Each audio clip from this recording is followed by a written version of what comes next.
नमस्कार और सभी को आत्मवंदन एंड थैंक यू, आप सब यहाँ प्रेजेंट हैं। और आज हम बात करेंगे नए विधाता, यानी कि कल हमने बात कर लिया था कि हमने कैसे कैसे हमें क्या करना, हमें शिक्षक के अनुभव में, यानी कि जो हमारी लाइफ में एक्सपीरियंस हो रहे हैं ना, जो भी अपनी लाइफ में हम जिस तरीके से सिचुएशन में है उसको निकल के बाहर आ गए, या और हम लोगों को गाइड कर रहे हैं अपने एक्सपीरियंस के थ्रू, तो हम शिक्षक थे। अब कह रहे हैं कि हम नए विधाता हैं। तो एक, हालांकि हमने पहले कह दिया था कि जैसी न्यू एनर्जी है, यानी कि हम एक न्यू क्रिएटर भी हैं।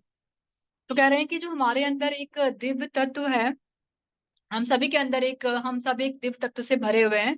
बस ये है कि हम अभी पहले तो सुना हमने, फिर उसको निकालना बाकी है या उसको अंदर ले जाना बाकी है। तो दिव्य तत्व से हम भरे हुए हैं और उसके लिए हमारी हायर सेल्फ का धरती पे रहते हुए अगर हमने वो अंदर कर लिया तो हम नए विधाता बन जाएंगे।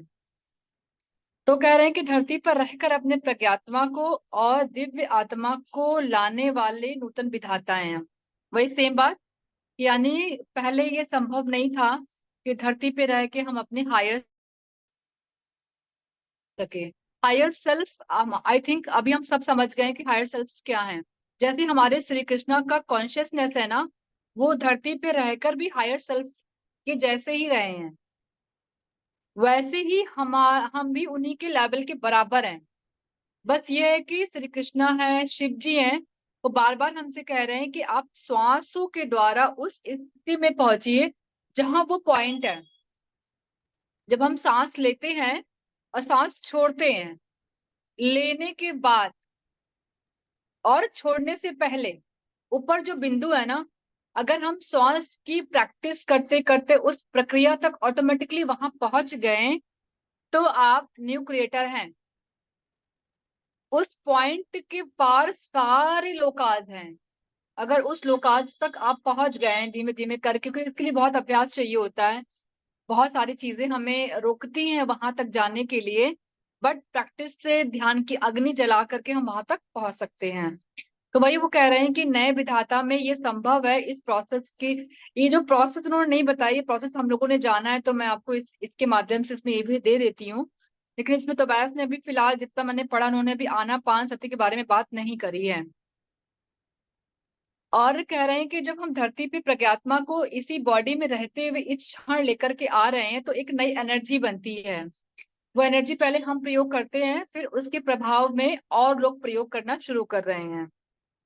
कह रहे हैं कि नूतन सृष्टिकर्ता होने के लिए धरती पे एनर्जी में रहते हुए जीवन में आने वाली परिस्थितियों में कमल पर पानी की बूंद की तरह रहना चाहिए और डुअलिटी से निकलने का प्रोसेस में है। ये कतई नहीं कि अगर हमारी हायर सेल्फ हमारे अंदर आ जाएगी तो हमें डुअलिटी का सामना नहीं करना पड़ेगा, हम बिल्कुल वैसे ही रहेंगे। बस फर्क ये है कि उनके आ जाने से हमें एक तरीका, एक एक ब्यूटीफुल तरीके से हम बाहर आ सकेंगे। लेकिन परिस्थितियां रहेंगी, परिस्थितियां कल भी थी, आज भी हैं, और आने वाले दिन में हो सकता है उसका तरीका अलग हो।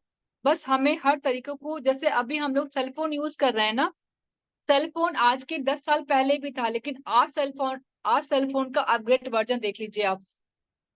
मतलब अमेरिका अमेरिका तक जाकर के आप कॉल रिकॉर्डिंग देख सकते हो, बात कर सकते हो, वीडियो भेज सकते हो। तो ऐसे ही हमारी ही एनर्जी का पैटर्न जो चेंज हो रहा है, जिस जिस तरीके से हम हाई टेक्नोलॉजी वाले हो रहे हैं इस बॉडी में रह करके हायर सेल्फ को बुलाना, और इन आंखों से लोकास को देखना कि हमारी धरती पे किस तरीके से आ रहे हैं, स्पेसशिप भी अवेलेबल हो गया धरती पे आने के लिए, सब कुछ काम करके जा रहे हैं। तो यही सब बता रहे हैं कि इशारे हो रहे हैं। फिर कह रहे हैं कि अभी हमें पुरानी एनर्जी की तरफ ढकेल रहे हैं, मतलब बता रहे हैं कि आप अपनी परिस्थिति को क्यों नहीं क्लियर कर पाते हो। क्योंकि हमारी जो हैबिट है ना, हम सोचते हैं हम जैसे पहले थे वैसे उसी तरीके से अपने आप को हम प्रेजेंट करते हैं सिचुएशन से बाहर आने के लिए, और इसीलिए हम हार जाते हैं। कह रहे हैं कि परिस्थिति को हमारे हिसाब से जबरदस्ती के साथ बदलने की कोशिश करना डुअलिटी का लक्षण है।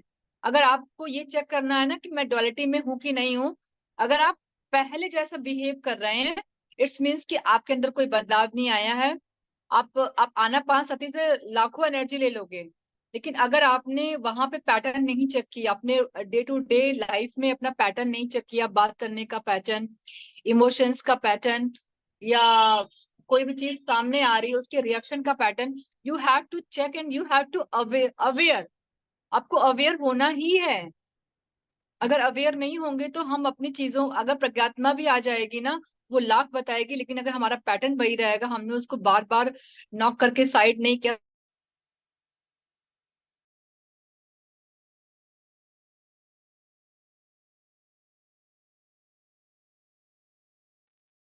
मैम आवाज नहीं आ रही है। आप म्यूट है, म्यूट म्यूट कर। ओके जी।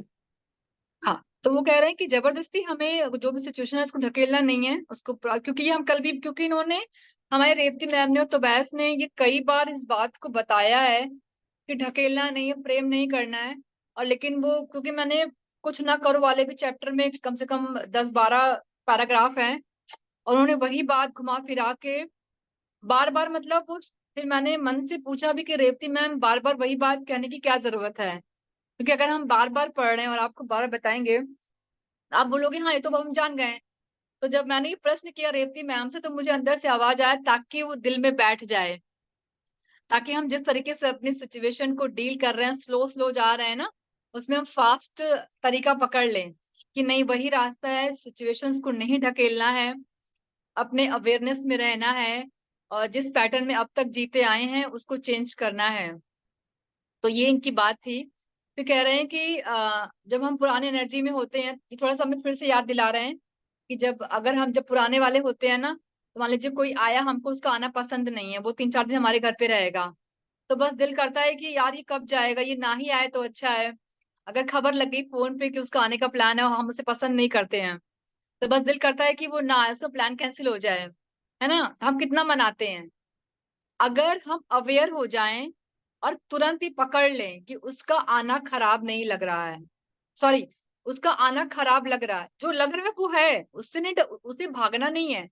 अगर प्रिया का आना मुझे अच्छा नहीं लग रहा है, तो मुझे देखना है कि प्रिया का आना अच्छा, फर्स्ट इमोशन अच्छा नहीं लग रहा है, ओके, क्या कारण है, हमारा पिछला बिहेवियर। वो हो सकता उसके उसके टर्म्स में वाला बिहेवियर होगा, लेकिन आज वो मेरे साथ आ रही है, आज हमने सिचुएशन एनर्जी बदल दी है, हो सकता है वैसी प्रिया ना हो, लेकिन मेरे जो इमोशंस हैं प्रिया को फिर से उसी वाइब्रेशन में डाल रहे हैं, तो प्रिया के अंदर वो चीज वापस हमें मिरर बना के देख लो। तो पहला अलर्ट हमें वही रहना है कि जैसे हमने किसी का आना पसंद आवाज मेरे कान में पड़ी, जो इमोशंस आया उसे हमें बहुत प्यार से बोलना है। अच्छा तुम्हें अच्छा नहीं लग रहा है, अच्छा हमारा इसका पहले बीच में ये चीज हो चुका था ना, चलो लेकिन इस बार हम उसे इतना प्यार देंगे, इतना कंफर्ट में रहेंगे, जहां मैं अनकंफर्ट हूँ वहां मैं उसके लिए बता दूंगी, वहां मैं उसको इतना प्लीज नहीं करूंगी, नेचुरल रहूंगी। तो आप देखिएगा कि उसका आना आपको फिर हर बार अच्छा लगेगा। बस आपको उसे भगाना नहीं है, ढकेलना नहीं है, उसके लिए अलग टाइप की एनर्जी नहीं देनी है। यही अवेयरनेस है, यही न्यू एनर्जी की टेक्निक है, जो हमें प्रकृति आत्मा बता रही हैं, जो हमारे इमोशंस, हमारे बिहेवियर हमें बता रहे हैं कि नहीं, अब आप ये करके देखो। ना कि घर में गुस्सा करो कि आपने क्यों उसे इनवाइट कर लिया, वो क्यों आ रही है, या खुद से लड़ते रहो कि यार वो क्यों आएगी, अब मैं सारा काम रूटीन बर्बाद हो जाएगा, मुझे उसके लिए ये करना पड़ेगा जबरदस्ती, मतलब बहुत सारी चीजें आती हैं। तो अब हमको वो ब्ला ब्ला करने की जरूरत नहीं है। अब हमको बहुत प्यार भेजना है, यार तुम आना, और जहां मुझे प्रॉब्लम्स है वो तुम उसको प्लीज मेरे लिए कर देना, मैं भी तुम्हारे साथ कंफर्ट फील करूं, मतलब इस टाइप की लव एनर्जी। जो सिचुएशन मैंने बस एक सिंपल सा, क्योंकि ऑलमोस्ट हमें लगता है कि जो बहुत लोग ऐसे होते हैं जिनका, हम अपनी लाइफ में बिजी हैं, और कुछ लोग ऐसे मेहमान होते हैं कि वो आते हैं तो फिर जाते ही नहीं है, और या वो इतना आकर के यहाँ इतना ऐसा आराम करेंगे कि आपका काम करना उनसे, उन्हें कोई फर्क नहीं पड़ेगा आपका क्या रूटीन है। तो उन तो यानी कि अब हम उनको तो चेंज नहीं कर सकते ना, बट हम चेंज हो रहे हैं। हमको, अगर वो उनका आना हमारे घर में बराबर है, हमारा उनकी फ्रेंडशिप ऐसा रिश्ता है कि हम उनसे कल्टी नहीं काट सकते, उनसे हम दूर नहीं रह सकते हैं, तो जब दूर रहना ही नहीं है तो क्यों ना प्यार से रहा जाए, क्यों ना जो हमें टेक्निक सीखी है उस टेक्निक को इस्तेमाल किया जाए। उसमें प्रैक्टिस करनी पड़ेगी, वो एक बार के प्यार भेजने से, एक बार के कंफर्ट बोल देने से, पहली बार तो हिम्मत चाहिए अपनी बात कहने के लिए, और दूसरी बात अपने आप को बताने के लिए, हाँ थोड़ा सा अनकंफर्ट हो, प्लीज आप ये वाला काम देख लेना। क्योंकि बहुत सारी चीजें ऐसी हैं कि हमें करना पड़ेगा उसके लिए, प्रैक्टिस करनी पड़ेगी। हो सकता है 1-2 बार उसके आ जाने से आप ना कर पाए, लेकिन थर्ड टाइम फोर्थ टाइम कुछ तो आप कर पाओगे। तो ये नई टेक्निक सिखा रहे हैं और कह रहे हैं कि अभी तो इतनी अच्छी एनर्जी आ गई कि हमारे जो गाइड एंजल्स है वो भी बात कर रहे हैं। अब ये कह रहे हैं कुछ ना करो। अब टॉपिक आया कुछ ना करो, ये हमने कई बार पढ़ा हुआ है, लेकिन फिर भी पढ़ने का बताने का जो मजा है ना, हम चाहते हैं कि हमारे दिल में ये बात बैठ जाए कि हमें जिंदगी जीनी कैसे है। बार बार वो बात आए ना, तो कभी ना कभी तो किसी की बात दिल में वो आती है। अगर सिचुएशन आई, हमने वहां पे रिएक्शन कर दिया, फिर वापस बैठते हैं कि दोबारा मैं ऐसा नहीं करूंगी। उनकी वो बात याद आनी चाहिए हमें। इसीलिए इन्होंने बार बार कई बार उन्होंने इस बात को क्लियर किया हुआ है। कह रहे हैं कि हम इतने दिनों से कठिनों को दूर करने के लिए कुछ करते हुए आए हैं। अब तो वैसे कह रहे हैं कुछ ना करो। वही साक्षी भाव को उन्होंने बोला है। कह रहे हैं कि कई बार हम अपने बल का प्रयोग करते हैं, वहां बल का प्रयोग नहीं कर, जैसे मैंने अपने एग्जाम्पल में सारी बात कह दी है जो ये कह रहे हैं, लेकिन कुछ इनके शब्दों में हम एक दो सीधे पढ़ देते हैं। कह रहे हैं कि हमें बल का प्रयोग करने की जरूरत नहीं है। हमारे जीवन में और हमारे आसपास के लोगों में जीवन में जो हो रहा है, बस उसे होने देना चाहिए। अब जैसे प्रिया मेरे घर आ रही है, तो अब उनको आने देना चाहिए। अब वो मेरे घर आए, अब वो आएंगी, अब उनको आने देना है। अब वहां कुछ भी नहीं कहना है, कुछ भी नहीं सोचना, स्पेशली नेगेटिव। फिर कह रहे हैं कि उसमें टांग अड़ाकर उसको बदलने की कोशिश नहीं करनी चाहिए। अब उसको बदलना भी नहीं है। अगर आपके अंदर वो इमोशंस नहीं आए बदलने वाली, तो फिर अब ये कह रहे हैं कि अब आप ठहर जाओ, जो हो रहा है उसको होने दीजिए। फिर कह रहे हैं कि इतने दिन तक दूसरों की धरती के लिए तरह प्रार्थना करने के आदी हो चुके हैं। मतलब कि कोई अगर परेशान है, दुखी है, तो हम उसके लिए प्रार्थना करते थे। कोई झगड़ा कर रहा है तो हम जाके सुलझाते थे। या कोई हमें कुछ कह रहा है तो हम जाके अंदर रोते थे कि उसने मुझे ऐसा क्यों कह दिया। और या फिर अगर कोई बीमार है तो हम उसकी हीलिंग करते हैं। या कोई वो डॉक्टर के पास चला जाता है या किसी साधु के पास चला जाता है अपने इमोशंस हीलिंग। मतलब वो अब बात हो रही अपने ऊपर। अगर हम बीमार हैं तो हम किसी से बात कर लेंगे, इमोशनल सपोर्ट ले लेंगे, डॉक्टर का सपोर्ट ले लेंगे। तो वो यही कह रहे हैं कि अब आप बाहरी लोगों को अपनी चीजों में शामिल करना बंद कीजिए। अब उस परिस्थिति को देखिए, कुछ ना करिए, सिर्फ देखना है आपको, साक्षी भाव में रहना है। और कह रहे हैं कि तुरंत हमारा मन कहेगा अरे भाई अगर मैं बीमार हूं तो मैं डॉक्टर के पास जाऊंगा, वरना मेरा सारा काम कौन करेगा। फिर कह रहे हैं कि कोई अगर बीमार है, परेशान है, मेरे पास आ रहा है, तो मैं कैसे उसे भगा दूं, या कैसे उसे बोलूं कि नहीं, अभी अभी हम सिर्फ तुमको देखते हैं, तुम हमको देखो। तो अब यहाँ पे वो कह रहे हैं कि एक चैनलिंग शुरू हो गई तोबैस और कवलुद्र के बीच में। यानी कि तोबैस के अभी इस जन्म में वो कवलुद्र हैं। जॉफरी हाफ, जो हमारी पुरानी स्टोरी जब तक हमने पढ़ा था, जॉफरी हाफ के माध्यम से तोबैस ने पूरा चैनलिंग करी है। और उस चैनलिंग की कुछ चीजें छपी हुई हैं, उसको रेवती मैम ने इंग्लिश से ट्रांसलेट करके हिंदी में डाला हुआ है। तो जॉफरी हाफ यहाँ बता रहे हैं कि चैनलिंग हुई है, तो बैफ ने ये सब इंफॉर्मेशन दी हुई है। वहां पूरा ग्रुप बैठा है, कह रहे हैं कि तुम जो कह रहे हो कि कुछ ना करो और जो कुछ हो रहा है इसको ऐसे बोलना है, मैं ऐसे नहीं बोलूंगा। मुझे डर लग रहा है, लोग लोग क्या सोचेंगे। तो बैस कह रहे हैं कुछ हो जाएगा तो बैस कह रहे हैं हाँ, कुछ होगा, लेकिन जो तुम सोच रहे हो वो नहीं होगा। तो बैस इज वेरी कॉन्फिडेंट। लेकिन जॉफरी आप हमारी तरह हैं कि यार ऐसे कैसे बोल रहे हैं, मैं ऐसे कैसे किसी को बोल दूं। तो लेकिन तो बैस कर नहीं, तुम डरो मत, वो उसको पार करके देखो, उस डर को आगे बढ़ के देखो, उसमें कदम आगे डाल के देखो, बस तुम शांति से बैठो। वही वो कह रहे हैं। तो फिर वो ऐसा, क्योंकि इनके पास ऑप्शन नहीं था, ये तो उन्हें काम करना ही था। अब डर आ रहा तो आ रहा है, लेकिन अब जॉफरी हाफ और तो बैस की बातचीत हो रही है, बहुत सारे वहां पे मास्टर्स बैठे हुए हैं, उनको तो मैसेज देना ही था। तो उन्होंने कह दिया कि हाँ, कुछ नहीं करने की जरूरत है, कुछ लॉजिक लगाने की जरूरत नहीं है। और कह रहे हैं कि उसके बाद वहां जो हुआ वो बहुत औसम हुआ। वहां ऐसा कुछ भी शोर शराबा नहीं हुआ। कह रहे हैं कि हमारे आसपास जो हम देखते हैं वो सब डुअलिटी है। डुअलिटी बोले तो जिसकी दो चीजें होती हैं, अगर सुख है तो दुख है, उजाला है तो अंधेरा है, गरीबी है तो अमीरी है, इस टाइप की चीजें हैं। और हम हमेशा किसी न किसी एक का समर्थन करने आए हैं, क्योंकि हम लो फ्रिक्वेंसी वाले लोग हैं, लो लो वाइब्रेशंस में है, तो हम लोग को पॉवर्टी यानी गरीब पसंद नहीं आएगी, हम लोग को अमीरी अच्छी लगेगी। गुस्सा पसंद नहीं आएगा, हम लोग को हमेशा खुशनुमा माहौल चाहिए होता है। और वो सही अच्छी लगती है, मतलब कि जो सुंदर चीजें हैं ना हम लोग को बस वो पसंद है, लेकिन नेगेटिव पहलू हम लोग को देखना पसंद नहीं है। हम हमेशा वही कह रहे हैं कि हम हमेशा किसी एक का समर्थन करते हैं, हम एक को चूज करना पसंद करते हैं, और बाकी जो सेकंड चीज है उसके लिए हम लड़ते आए हुए हैं। इसलिए कह रहे अब ये यही कह रहे हैं कि जो सेकंड को आपने ढकेल दिया है ना, भगा दिया है ना, उसमें आपको शामिल होना है। तो शामिल के तरीके वही है, साक्षी भाव में रहना है, नहीं तो एनर्जी चेंज कर दो। आप जैसे आप पहले आते आए हैं ना, ढकेलना नहीं है, प्रॉपर उसको बहुत प्यार की एनर्जी देनी है। और उस स्पिरिचुअलिटीज, क्योंकि उसको एक्सेप्ट करना है, जो जो सेकंड हमारा पार्ट है गुस्सा वाला, लड़ाई करने वाला, या सिचुएशंस बार बार आ रही है उससे हम जो हर्ट हो रहे हैं, अब हमें उन चीजों को महसूस करना है कि बार बार क्यों आ रहा है। जब तक हम एक बार खड़े होकर के ठंडे भाव से, शांत भाव से नहीं देखेंगे, वो परिस्थिति नहीं बदलेगी। हो सकता है कि वो 2 3 4 5 दिन टल जाए, लेकिन किसी न किसी के माध्यम से आपको सिखाने वो जरूर आएगी। फिर कह रहे हैं कि हमारे काम के लिए